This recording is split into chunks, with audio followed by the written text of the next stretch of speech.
USA. Est-ce que vous savez pourquoi les membres du Congrès américain sont dans cet état? Pourquoi ils sont en train d'applaudir? Pourquoi ils sont tous debout? Eh bien, ça a un rapport avec la législation américaine et ça a un rapport également avec le marché des crypto-monnaies. On va voir ça tout de suite dans le morning. Donc sur le mois, on a une map qui est extrêmement verte. Sur la semaine, c'est exactement la même chose. On a des petites taches de rouge encore qui subsistent, mais elles ne vont pas rester très longtemps à mon avis.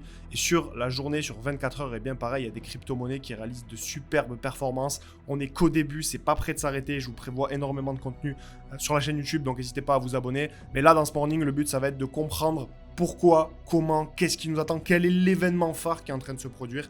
Vous allez voir, c'est assez exceptionnel ce qui est en train de se passer. Et donc voici pourquoi la Chambre des représentants explose en applaudissements, parce que le projet de loi fiscale de Trump vient d'être adopté. Donc hier soir, les députés américains ont voté en faveur du One Big Beautiful Bill de Donald Trump. C'est un événement historique applaudi debout dans l'enceinte du Congrès avec plusieurs mesures phares que vous avez ici. Je vais vous les traduire. Il y a une suppression des taxes sur les pourboires et les heures supplémentaires. Vous avez 175 milliards de dollars pour les déportations et la construction du mur.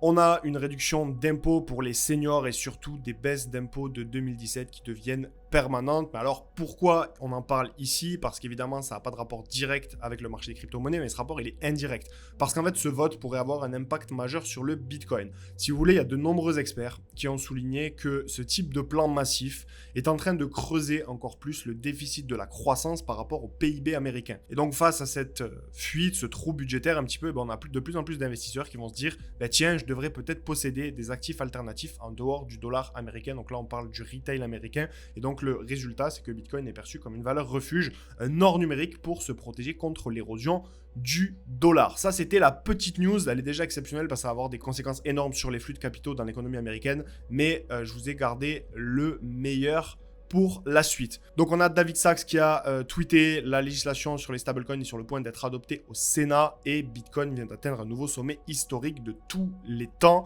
Et donc en fait, qu'est-ce que c'est? Eh bien, on va voir ça tout simplement ensemble.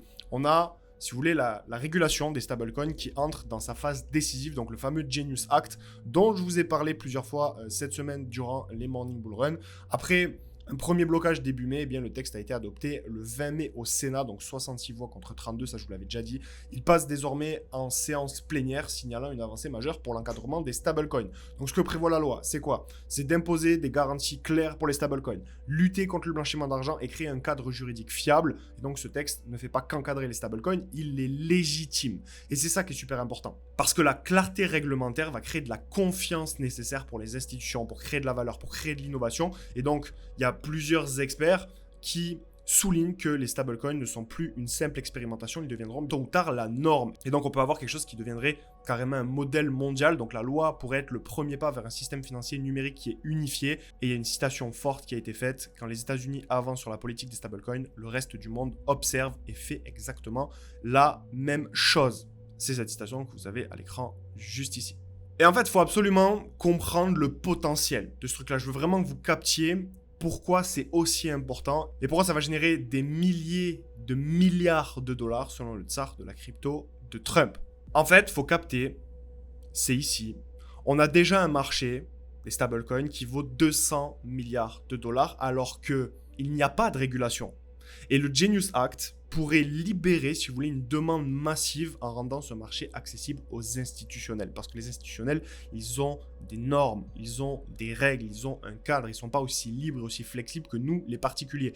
Et c'est également ultra important pour le dollar américain. Pourquoi ? Parce qu'en permettant une adoption globale des stablecoins émis en dollars, les États-Unis pourront renforcer leur influence monétaire mondiale. Et ça, c'est ultra puissant et ultra bullish. Parce que ce qu'il faut comprendre, c'est que les stablecoins sont vus actuellement comme un levier de domination. Pourquoi ? Parce qu'ils sont plus efficaces, ils sont moins chers et ils sont plus fluides que les systèmes traditionnels. Et ils pourraient donc étendre la suprématie du dollar dans le commerce international numérique. Et ça, c'est exceptionnel. On est en train d'assister à quelque chose d'historique. Donc oui, il y a le Bitcoin qui, on va en parler, vient d'exploser son ATH, qui va certainement nous faire une nouvelle jambe haussière. Ok, c'est cool.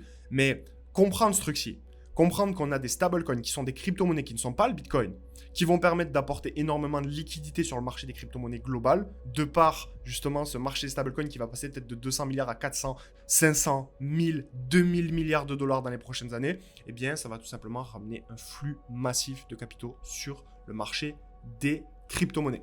On a également un article qui va dans le sens de ce que je viens de vous partager. Le Bitcoin pourrait grimper bien plus haut en raison de l'absence de FOMO et d'euphorie sur les marchés long terme. Donc il y a toute une analyse un petit peu qui a été faite. Et donc ce qu'il faut retenir, c'est qu'il n'y a pas d'euphorie actuellement. Alors ceux qui pensent qu'il y a une euphorie, c'est que vous êtes beaucoup trop dans le marché des crypto-monnaies. C'est que vous avez l'impression que tout tourne autour du marché des crypto-monnaies parce que vos algorithmes vous proposent du contenu crypto, parce que vous êtes investi dans le marché crypto. Mais la masse n'est pas encore là. On n'a encore rien vu. Ok, malgré qu'on ait un nouveau sommet à 111 000 $, le marché reste très calme. Ça, c'est ce qu'il faut capter. Quand vous avez l'expérience de plusieurs bull runs, vous savez exactement de quoi je parle. On n'a aucun emballement des prix, on n'a aucune explosion des prix, aucun signal de FOMO. Et donc, selon l'analyste Alex Kruger, eh bien, c'est le moment le plus calme de l'histoire de BTC. Et ce qui est extrêmement paradoxal, parce qu'on a un Bitcoin à 111 000 $ et qu'on était sur le niveau des 69 000 $ sur le cycle précédent, l'euphorie n'avait rien à voir avec ce qu'elle est maintenant. Et justement, on le voit au niveau de ce graphe. Donc, on a en termes de volume, c'est très bas. Vous voyez ? C'est vraiment très très bas. Ok ? Donc ensuite, il y a un deuxième graphe qui parle des stablecoins. Les stablecoins qui sont en forte expansion. Donc là, on a une capitalisation totale des stablecoins en 2025 qui a pris plus 14%. On a l'USDC qui a bondi de 35% pour atteindre les 58 milliards de dollars. Et ça représente une liquidité énorme qui n'est pas encore injectée dans le marché. Ok ? Ensuite, on a un autre graphe qui est la masse monétaire M2. Et là, on le voit très clairement. Je vais vous zoomer le graphe ici. En fait, on a en noir la global M2, la M2 supply, et on a en rose le prix du Bitcoin. Donc, on voit que c'est corrélé. Il y a un décalage de 60 jours. Et donc là, la masse monétaire augmente. Donc, on risque d'avoir un prix du Bitcoin qui va complètement exploser dans les prochaines semaines, les prochains mois, en tout cas si on se fie à l'analyse de la masse monétaire. Parce qu'en fait, il y a une corrélation de BTC qui est supérieure à 80%, comme je vous l'ai dit, avec un décalage de 60 jours. Et donc ça peut indiquer des futures entrées massives de capitaux. Et le dernier petit peu graphique qu'il faut regarder, eh bien c'est celui-là. C'est au niveau des prises de profit discrètes qui reflètent la confiance dans Bitcoin. On a un volume de prise de profit limité à 1 milliard de dollars contre 2,1 milliards de dollars à 100K en décembre. Et ça montre que les investisseurs long terme conservent leur Bitcoin, ils ne le vendent pas. Et donc ça va créer un choc de l'offre et de la demande, parce que s'il n'y a pas d'offre, parce que tout simplement les gros détenteurs ne vendent pas leur Bitcoin, eh bien avec une demande qui ne cesse d'augmenter, on ne peut que avoir un prix du Bitcoin qui s'apprécie dans les prochaines semaines, dans les prochains mois. Donc, il y a énormément de choses qui sont en train de se passer.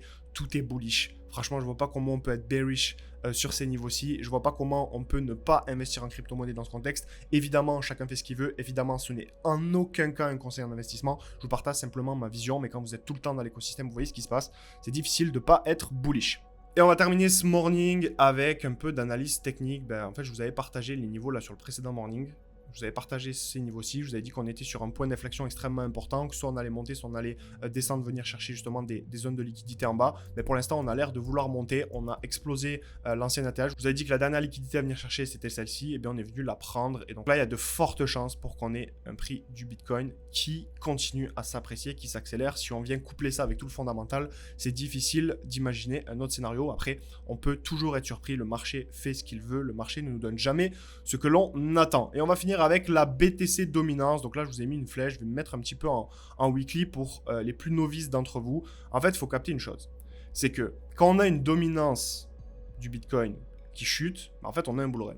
C'est ce qui s'est passé en 2021. On a eu ici une dominance de BTC qui a vraiment chuté. Et c'est là où on a eu tous les projets crypto, NFT, etc. qui ont complètement explosé. Donc, c'est qu'on a eu une chute de la dominance de Bitcoin. Là, sur les précédentes hausses, donc si on prend celle qu'il y a eu en décembre, on avait une dominance qui avait commencé à chuter. On avait atteint déjà des beaux niveaux sur les altcoins, mais c'est rien comparé à ce qu'on a vécu en 2021. La courbe, la dominance du Bitcoin n'a pas encore chuté comme on l'attend. Et je vous garantis que quand on va avoir une courbe là, qui va commencer à s'inverser, à venir nous faire des nouveaux plus bas, on va avoir une alt season de folie, tout simplement. Donc il faut vraiment regarder cette courbe, on va la suivre de près. Je vais vous mettre les infos dans le canal Telegram. Évidemment, n'hésitez pas à rejoindre le canal Telegram spécialement dédié à la crypto. Si vous êtes déjà abonné à la chaîne YouTube, c'est super, je vous remercie. Mais venez dans le canal Telegram, vous avez toutes les informations en plus. Et si vous êtes investisseur, si vous intervenez sur le marché crypto, vous avez tout à prendre. Tout est gratuit, vous avez juste à cliquer sur le lien qui se trouve dans la description. C'est tout pour ce morning. J'espère que votre café était bon. J'espère que votre matinée va bien se passer. Je vous souhaite une bonne journée.